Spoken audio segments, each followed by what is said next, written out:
Nobody could have predicted that I would become a Muslim. Even if you'd have said to me a year before I became a Muslim, you're going to be a Muslim one day, I would have laughed. I would have thought, what a funny thing to say.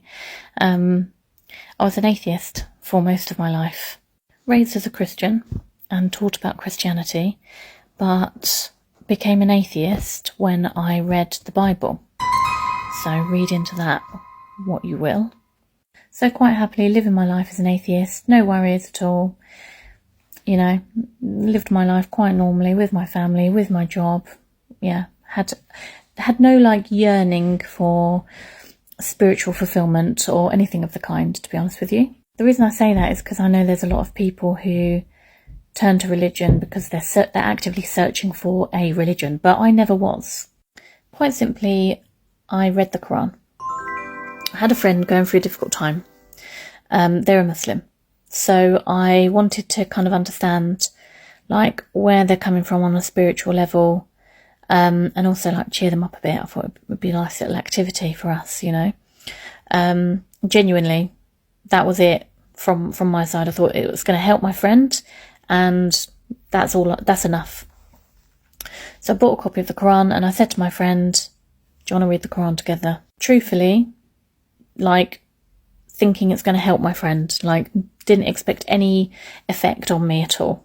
But I found it to be beautiful and I found it to be the truth. Completely unexpectedly. I read that book 2 or 3 times a week for 10 months. And eventually my friend said to me, I don't think you're the same person that you were when you started reading this book. And it was true. Following on from there, I took my time, you know. I had questions. I made sure I got answers. I spoke to as many people as I could. And I went and I saw professionals, like imams, like professional Muslims, but like they were imams, you know.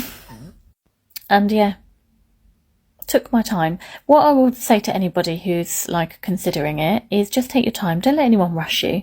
Don't let anyone pressure you. If they're pressuring you or they're rushing you, they're not good for you, okay? Come into it when you're ready. Don't let anyone force you. But yeah, 19th of April 2024 was a beautiful day.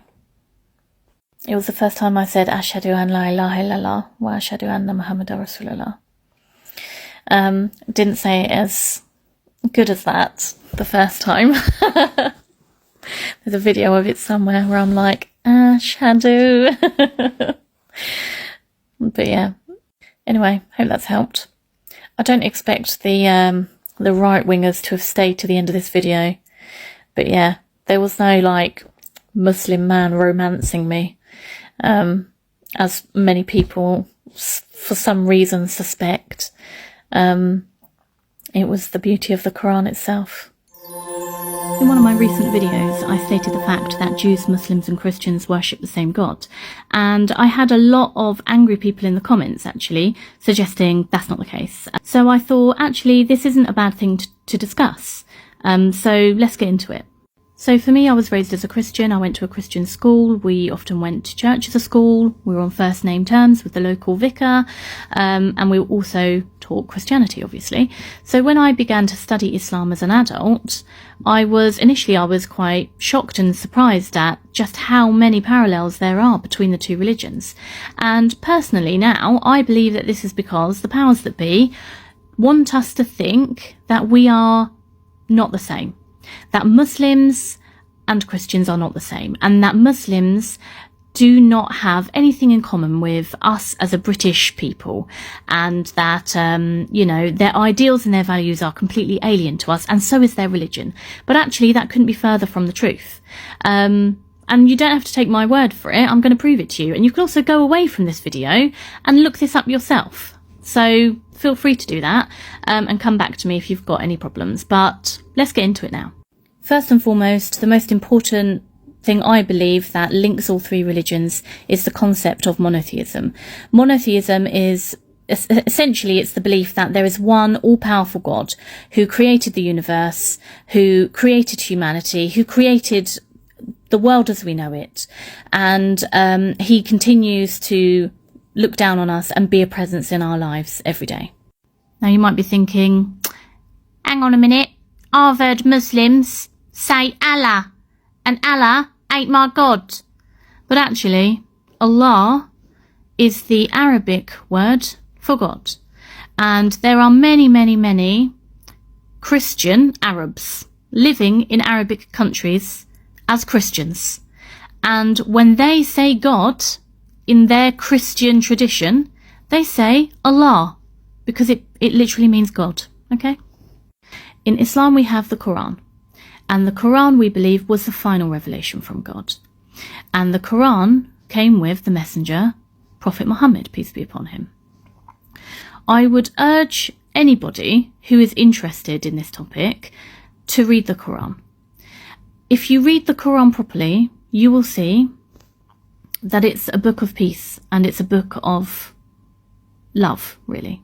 It's a beautiful, beautiful book. And it's what made me become a Muslim. Finally, I'm just going to give you some points from actual learned people so that you know I'm not lying. This is Pope Francis. He's the head of the Catholic Church. I'm sure we all know who he is. He wrote this book, Evangelii Gaudium, in 2013. This is when he actually became the Pope. And I'm going to show you what he wrote in this book. He wrote here about Muslims that we must never forget that they profess to hold the faith of Abraham, and together with us they adore the one merciful God who will judge humanity on the last day. He also said at the bottom here, our respect for true followers of Islam should lead us to avoid hateful generalizations, for authentic Islam and the proper reading of the Quran are opposed to every form of violence. Now, here in the middle of these three men is Dr. Jonathan Sacks. Now, Dr. Jonathan Sacks was the former chief rabbi of the UK, and I just want to show you what's on his website. So this on his website, and this was a statement he made on the differences and similarities of Christian, Jews and Muslims. And here we can see he says that somehow or other we worship the same God, and yet we hate the fact that other people worship God in ways that are different from us. So there you go. Sorry it was a bit long, but I really hope that's helped some people. And I really feel like together we stand and divided we fall. And if we can embrace each other and embrace our similarities and what we have in common, that the world would be a much better, happier, friendlier place.